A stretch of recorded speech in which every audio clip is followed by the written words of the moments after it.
Thank you all again for joining us today. While Jess and Joe have been married for 587 days, don't worry, we've looked it up. It was important for them to share this moment with you.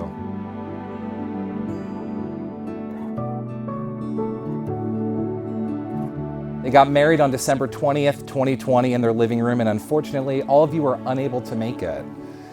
You're here because you represent something so special to either the individual or the collective lives of Joe and Jess, which is why we're celebrating this tremendous occasion.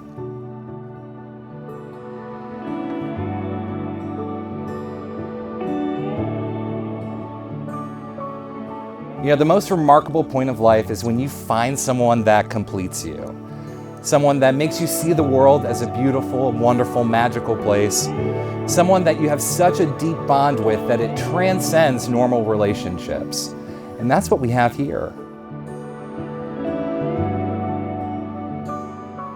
For Jess, that started about 15 years ago when she met me. And then about 5 years ago, she met Joe. And he's pretty wonderful, if you ask me. That's why I feel so privileged and honored to be here with you guys, with everyone, to recognize this lifelong commitment of love and happiness yet again. Now, Joe and Jess have asked me to keep this speech short, classy, family-friendly, which means that I had to redline all the stories that I have about drugs and alcohol, about previous flings, run-ins with the cops. But as a spectator to this growing love, you see how perfectly that they complement each other. They balance one another while individually amazing. Together, they are even better. They are better together as a unit, as partners in crime. And it's been many years in the making that has ultimately led us to where we are today.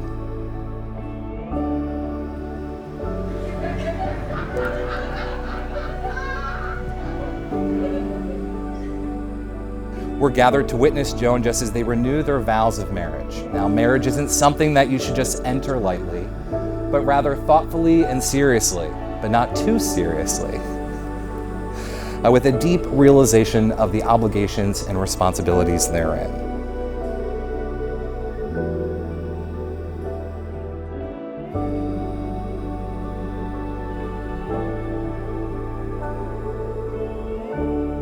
Joe, do you take your smoke show of a wife?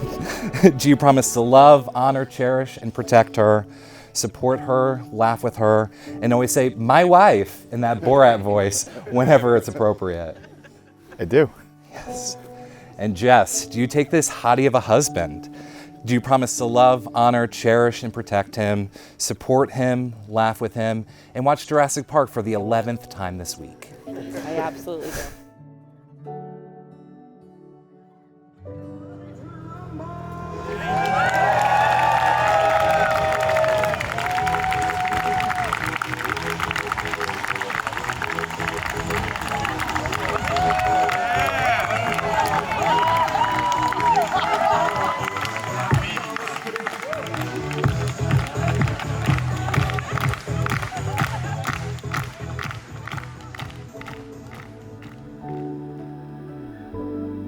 While they have already exchanged rings, we wanted to share a special moment about those rings from the ceremony back in December. Joe and Jess have had the privilege to witness wonderful, strong relationships, and that's within their parents. They've been married for 40 years, and then they think about their grandparents that had equally strong, meaningful relationships. So the rings that they have both represent those grandparents that they've lost that are here with us in spirit today. For Joe, it's his Poppy, and for Jess, although a new ring, the stone from her grandmother's engagement ring has been set into that. What a perfect way to symbolize and remember this strong commitment to one another. Heck, you guys have a whole family history of long-standing relationships, so why should this one be any different? You both have such a magnetic personality. I guarantee no one out in the crowd here is going to be at a wedding that's going to be as fantastic as this. And if they want, I'm for hire. But really, it's that love that makes today even more magical. By the powers vested in me, by the Universal Life Church, it is my honor and delight to declare you married. Again. Now, Joe, go ahead and kiss your bride.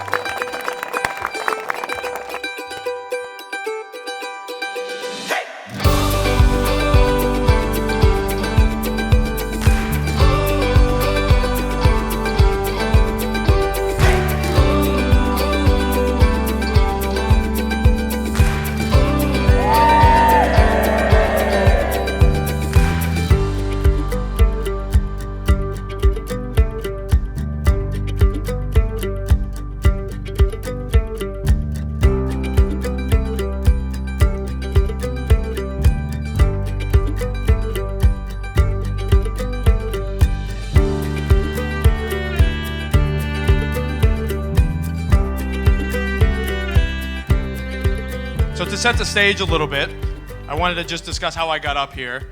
While Jess was inscribing potatoes with invitations to her bridesmaids, Joe's went a little bit different. Joe called me up and he just threw out in the tail end of the conversation, "Hey Dan, do you want to be my best man?" So which I obviously replied, "Yes, of course, I'd be honored." And Joe said, "Cool." I also said, "Cool." And I think we hung up the phone and that was it. But I said to Joe, this wouldn't be a roast. We'll keep it short and sweet, just like Joe. So first and foremost, there's some things we take for granted about Joe that I wanted to bring to everybody's attention. Joe is incredibly laid back. He's cool as a cucumber. He's very relaxed. If you're ever going out to an event like this one, maybe you're going out to dinner or whatnot, you may feel underdressed. You're afraid that maybe people think you just rolled out of bed. But Joe's going.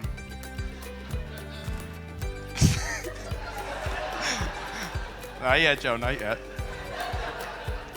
Joe's working for you. He'll be there in his Jurassic Park t-shirt, his corgi tees, his sweatpants, his slippers. He's making sure you feel comfortable. Very underappreciated. Last one, this is a little bit of a little story back to when me and Joe were children. Joe, incredibly cautious, very caring, obviously for Jess, very important.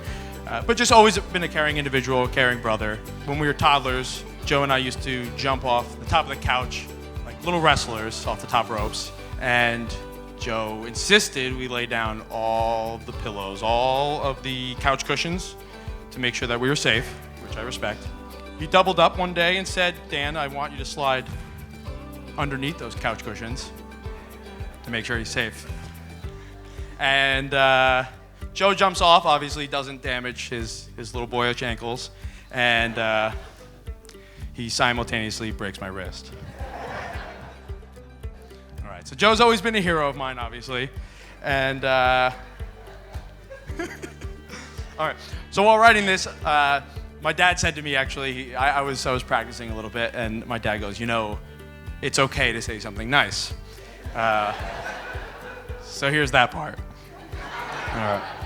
So naturally, Joe, as the older brother, he's paved the way for Jamie and I, whether it be relationships, sports, school. Joe's always been first to go. Yeah, it's been incredibly helpful. We essentially take after everything that Joe decides to do, whether it be Joe picking up soccer. Jamie and I then ultimately do soccer. Joe likes Jurassic Park.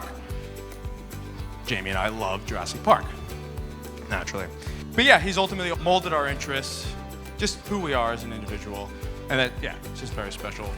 On the Jurassic Park note, I'm going to take a little detour because we did have a family friend. I got to make sure he's here. But we had a family friend who couldn't be here. He wanted to say some well wishes to the two of you. So Uncle Ned, who I did not pay, more importantly, I did not tell what to say. He has a few words to say, so I'm going to share a video. Hello, Joe. Hey, Joe's getting married. Joe is getting married. Jess and Joe are getting married. See? Nobody cares. Oh, but that's not true. Everybody cares. Especially the LaPintas. So, you and Jess are going to Vermont to tie the knot. That's the best. But I've got a problem that I need you to solve before that can happen. There's been a genetic problem at Jurassic Park. Apparently, the lysine is not being withheld from the embryos, which causes them to be able to procreate without problem. So we need to work on new embryos. So I need you and Jess to work on creating new embryos, if you could. But you can't do that without the magic word. And you know what the magic word is, right? I do.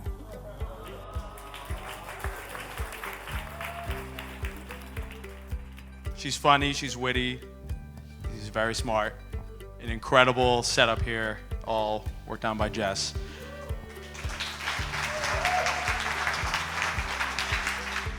Jess, your sense of humor is incredible.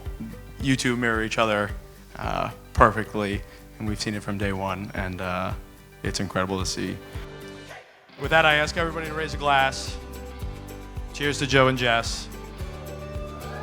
Many more smiles, laughs, and a lifetime of happiness. Cheers.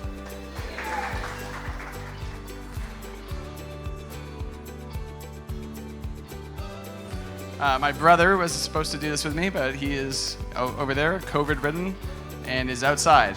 He is also single, ladies.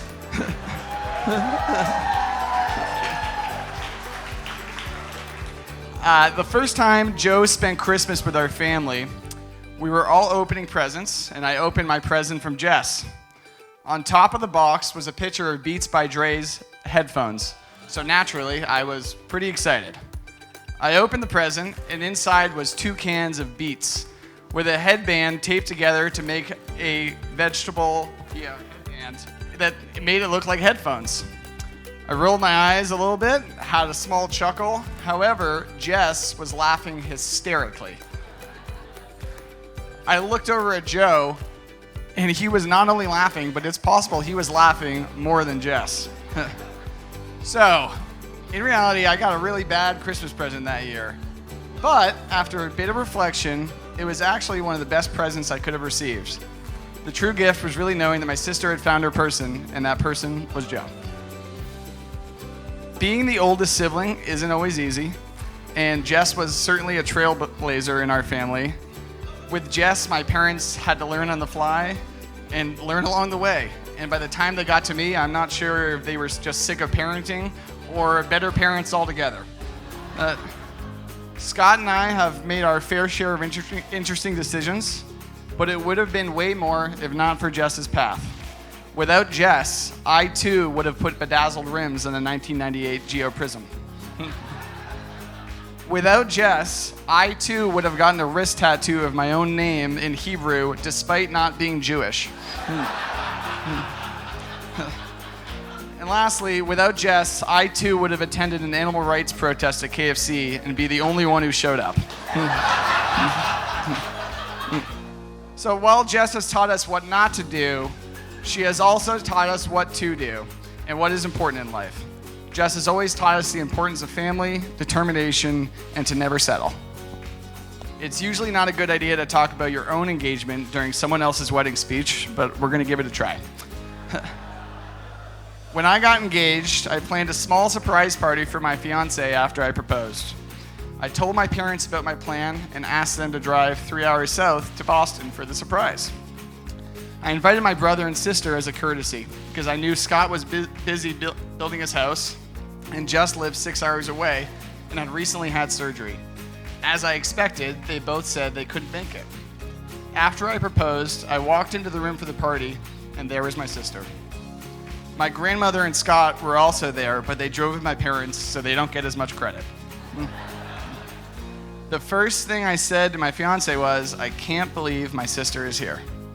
Who would drive 6 hours by themselves 2 days before Christmas for a 2-hour party where they couldn't eat or drink, especially when they were seeing me in 3 short days for Christmas? For most people, it wouldn't even be a question. But for Jess, it wasn't a question that she wouldn't show up. And that's just the type of person she is. Jess would move mountains for the people she loves. And Jess certainly loves Joe. If Joe wanted a birthday party where all the guests dressed up as a dinosaur, Jess would throw him that party. I would conveniently be out of town, but all you guys would have to go. Jess is an amazing sister, and I'm so glad that she has found someone that will love her endlessly and encourage her to always be exactly who she is. So with that, I'd like to propose a toast to my sister and brother-in-law, to Jess and Joe.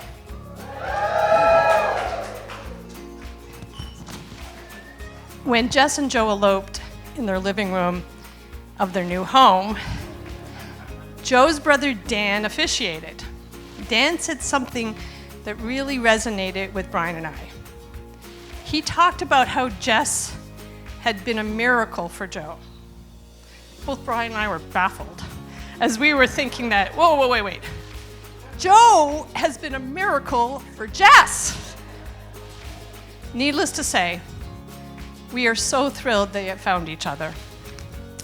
In the 5 years they have known each other, I dare say they have experienced in sickness and health, for rich or for poor.